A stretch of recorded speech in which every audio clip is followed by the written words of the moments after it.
Hola, bienvenidos a este nuevo video. El día de hoy abordaremos el tema del sentido gustativo. Veremos sus generalidades, morfología, fisiología, así como la vía neurosensorial. Comenzamos. Bueno, yo les voy a hablar un poco sobre las generalidades de este tema. Primero que nada, sabemos que el gusto es el sentido corporal con el que se perciben las sustancias químicas disueltas a los que podemos llamar alimentos. Y estos también se llevan a cabo por medio de la comprensión o la relación de los sabores. Entre estos se encuentran el sabor dulce, salado, amargo, ácido y umami. El gusto también se ve influenciado por otros sentidos, a los que podemos decir como el olfato y el oído. Nosotros relacionamos las ideas o los sonidos que nosotros escuchamos o las esencias, y es así como nosotros captamos más el gusto. La lengua es el órgano gustativo por excelencia, aunque también se ve relacionado con ciertas mucosas del paladar, la faringe, la laringe y la epiglotis. Sabemos que los botones gustativos son una agrupación de 30 a 100 células gustativas que forman una estructura en forma de roseta, hongo o también seta. Las células receptoras del gusto no son neuronas, sino más bien son células epiteliales modificadas que establecen sinapsis entre acciones de neuronas sensoriales y lo pasan al sistema nervioso central. Como habíamos dicho, los botones gustativos o yemas gustativas son células epiteliales. Estas llevan a cabo la información que captan por medio de los receptores que corresponden a cada sabor y los llevan por medio de la sinapsis, transmitiendo el gusto. Luego, cada célula correspondiente va a identificar qué sabor es por medio de sus receptores. Esta clasificación se puede resumir en 4 tipos: las células oscuras, células claras, células intermedias y células basales, que son las que vamos a hablar más adelante. En cada botón gustativo existen 3 tipos de células morfológicamente discutibles. También existe un cuarto tipo de célula, pero no se considera en la clasificación, ya que se trata de células basales que están confiadas a la superficie basal y que no están involucradas en la fisiología del sabor. Sin embargo, tienen unas funciones que adelante diré. Por ejemplo, tenemos las células tipo 1 o oscuras que funcionan como glía y presentan corrientes iónicas implicadas en la transducción del sabor salado. Estas células son angostas y alargadas que se extienden desde la base del botón hasta el poro gustativo. Las de tipo 2, que poseen receptores para la transducción de los sabores dulces, amargos y umamis, se extiende por encima de la membrana basal y las microvellosidades apicales son más cortas que las de las células tipo 1 y no se extienden hasta el poro gustativo. También son conocidas como células claras. Las células tipo 3 o también intermedian. Estas son tienen la función de llevar la transducción del sabor ácido. Morfológicamente son parecidas a las células tipo 2, pero presentan una sola prolongación citoplasmática que se extiende hasta el poro gustativo y presentan numerosas vesículas electrodensas concentradas en su porción basal. Por último tenemos a la clasificación 4, que ya como dijimos son las células basales. Estas son progenitoras y se relacionan con el recambio celular, que tarda entre 10 días o más. Hola compañeros, yo les voy a hablar un poquito acerca de la estructura del sistema gustativo. Bueno, pues histológicamente la parte del zar de la lengua presenta sobreelevaciones e irregularidades mucosas llamadas papilas linguales. Las papilas van a ser papilas filiformes, foliadas, papilas fungiformes y las calciformes. Ok, bueno, pues como ya sabemos, vamos a encontrar entre los tipos de papilas linguales, a saber, van a ser 4 tipos, en las que van a estar las filiformes, las fungiformes, las calciformes y las foliadas. Cabe notar que solamente 3 de estas van a poseer corpúsculos gustativos, y estas serán las fungiformes, calciformes y foliadas. Las filiformes no poseen corpúsculos gustativos. Ahora, viendo las características de las papilas linguales, primero las papilas filiformes. Estas van a ser más pequeñas y abundantes. En la lengua se van a definir proyecciones cónicas alargadas de tejido conjuntivo que están tapizadas por un epitelio plano estratificado y bueno, pues va a estar muy queratinizado. Como ya lo vimos, no van a tener corpúsculos gustativos y van a tener una función meramente mecánica. Después vamos a tener las papilas fungiformes. Como su nombre lo dice, van a tener forma de hongo y van a tener entre 150 y 200 entre la mucosa especializada de la lengua. Va a ser un epitelio plano estratificado y va a ser más numerosas a nivel del vértice y de los bordes laterales de la lengua. Después vamos a tener las papilas calciformes. Estas van a tener un epitelio plano estratificado y va a ser entre 8 y 12 en la superficie de la lengua. Por último vamos a tener las papilas foliadas. Estas van a definir como crestas bajas, paralelas y van a ser más abundantes en los bordes laterales de la lengua. Dentro de las papilas linguales se encuentran los botones gustativos. Estos botones gustativos perciben sensaciones gustativas mediante las células sensoriales. Una de las imágenes propuestas es el ejemplo de un botón gustativo, pues se encuentran las células y tenemos el poro gustativo y también presentan microvellosidades. Las células que encontramos son células neuroepiteliales o células sensoriales. Tenemos células de sostén y tenemos células basales. Decimos que estas viven aproximadamente 10 días porque están en contacto con sustancias químicas que le producen daño a... Continuando con la vía gustativa, las fibras sensitivas que provienen de los bulbos del gusto en los 2 tercios anteriores de la lengua transcurren en la cuerda del tímpano, del nervio facial, y las que provienen del tercio posterior de la lengua llegan al tronco encefálico por medio del nervio glosofaríngeo. Las fibras de otras áreas extralinguales, como la faringe, llegan al tronco encefálico por medio del nervio neumogástrico o vago.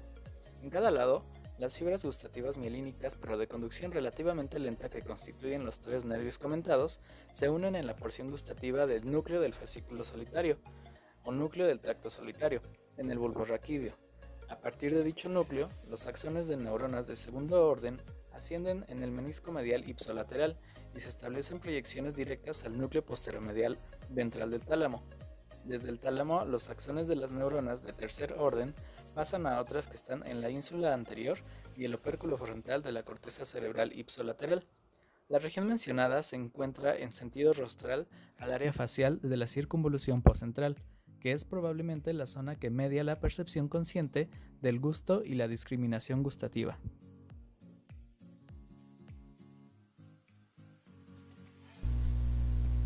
A continuación les hablaré acerca de los receptores del sentido gustativo. Dichos receptores se clasifican en receptores ionotrópicos y en receptores metabotrópicos. Los ionotrópicos se van a caracterizar porque la proteína receptora va a depender de un canal iónico. Mientras tanto, en los metabotrópicos, la proteína receptora va a depender de una proteína G.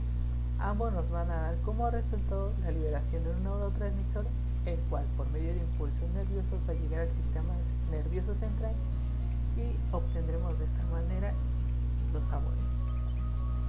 Los sabores salado y ácido se van a clasificar en ionotrópicos, mientras que los sabores dulce, umami y amargo los encontraremos en los metabotrópicos.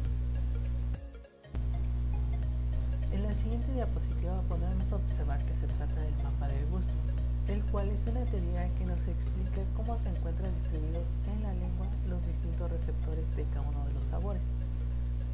Sin embargo, dicha teoría surge a partir de una mala interpretación de un trabajo alemán, puesto que si en realidad quisiéramos hacer un mapa del sabor, se trataría de una compleja red de interacciones celulares, por lo tanto no tendríamos una distribución específica de cada uno de ellos. Una vez explicado lo anterior, pasaremos a abordar los receptores del sentido gustativo, comenzando con el sabor salado, el cual va a ser generado por el cloruro de sodio, quien estará mediado por el mecanismo conocido como ENaC. De manera general, las células gustativas serán activadas cuando los iones de sodio atraviesen los canales de sodio e ingresarán a la célula, provocando una despolarización. Posterior a ella, se va a dar la entrada de iones de calcio y finalmente va a culminar con la liberación de neurotransmisores. Con respecto al sabor ácido, se va a producir gracias a la generación de iones de hidrógeno en disolución, los cuales activarán a las células gustativas por distintos mecanismos, como lo podría ser el ENaC, que básicamente consiste en la despolarización de la célula, o por el contrario se daría gracias a los canales de hiperpolarización. El sabor dulce a comparación del salado y ácido se va a dar por la unión de moléculas a sus receptores, los cuales son el dímero T1R2 y T1R3. Cabe destacar que este sabor provocará en la persona una sensación de placer y agrado al ingerirlas. Con respecto al umami, es un sabor un tanto curioso, puesto que va a provocar por dos aminoácidos, el glutamato monosídico y el aspartato. Su receptor va a ser un heterodímero T1R1 y T1R3. Y finalmente el sabor amargo va a presentar 25 diferentes tipos de receptores, los cuales son dímeros de GPSR de la familia T2R. Un punto a destacar es que los compuestos amargos desencadenan respuestas a concentraciones mucho menores que otros sabores, lo cual puede deberse a que la amargura se relaciona con presencia de veneno. A continuación se describirán brevemente los mecanismos de transducción sensoriales de los sabores básicos. En este caso, el sabor salado es generado por sales como el cloruro de sodio y los mecanismos sensibles a él son mediados por un canal selectivo de sodio conocido como ENaC, el cual significa canal epitelial de sodio sensible a amilorida. Las sales van a activar las células gustativas cuando los iones de sodio logren atravesar los canales iónicos y penetren en las vellosidades situadas en la superficie, ya sea apical o basolateral de la célula.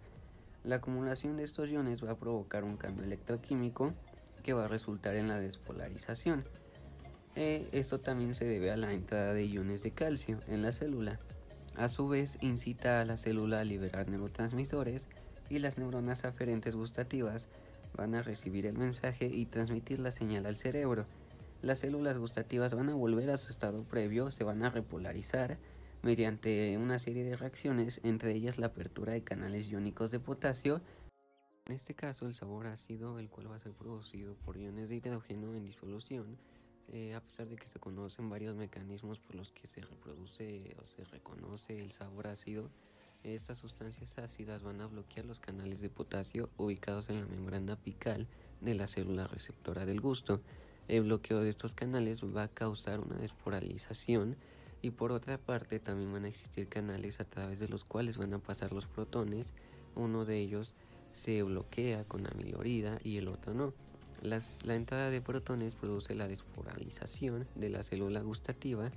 Esta despolarización abre canales dependientes de voltaje para sodio, lo que produce potenciales de acción en la célula gustativa. Esta despolarización en la superficie basolateral abre canales de calcio dependientes de voltaje, situados en la cercanía de las vesículas sinápticas. El aumento en el calcio intracelular libera el neurotransmisor que se une a receptores ubicados en las neuronas aferentes gustativas, mismas que van a recibir y transmitir la señal hacia el cerebro. Este lo va a interpretar como el sabor ácido. El sabor dulce es detectado a través del heterodímero formado por receptor de sabor tipo 1 miembro 2 y receptor de sabor tipo 1 miembro 3. Estos van a responder a azúcares naturales como glucosa y sacarosa y edulcorantes también.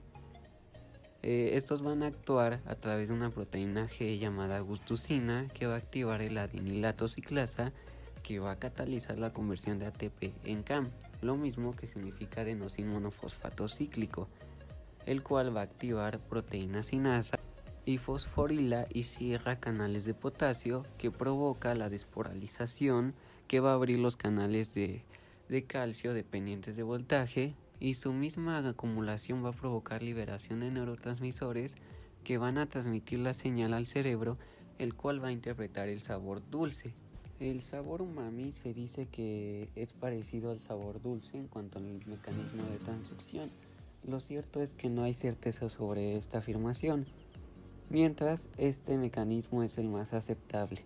Tenemos que existen solo dos aminoácidos que van a provocar la sensación gustativa de umami: el glutamato monosódico y el aspargato. El sabor umami depende de la activación del receptor metabotrópico truncado del glutamato, también conocido como MGLUR4, en los bulbos gustativos, mismos que van a ocasionar una despolarización, enviando un mensaje a los neurotransmisores que transmitirán la señal al cerebro, que va a interpretar a su vez el sabor umami.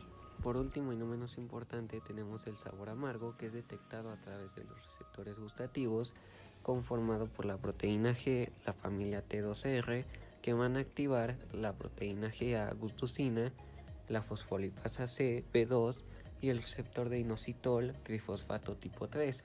Van a liberar el calcio, permitirán la entrada de sodio con ayuda del receptor de TRPM5 y van a provocar una cierta despolarización, mismo que va a liberar ATP en forma de neurotransmisor a través de este canal iónico llamado CALMI, que significa modulador 1 de la homeostasis de calcio dependiente de voltaje, que va a liberar neurotransmisores que van a ser transmitidos como señal al cerebro que va a interpretar el sabor amargo.